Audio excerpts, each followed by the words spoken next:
Hey, it's Gina with WTI, and if you're looking to replace the handles or put new handles on a cabinet or dresser, then you have to check out these amazing ones from Koofizo.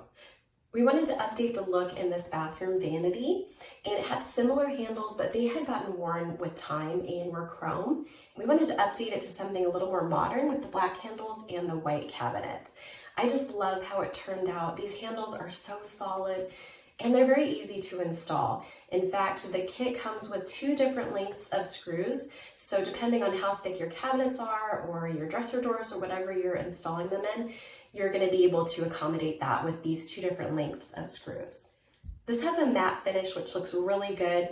And these are the ones that have a 5-inch between screw holes. And so there's plenty of room to be able to get your hand into the handle to open it. And these are really comfortable. I hate it when you have a handle that kind of hurts to use it to open cabinets or cupboards. This one's really smooth and it feels good on your hand when you open the cabinet.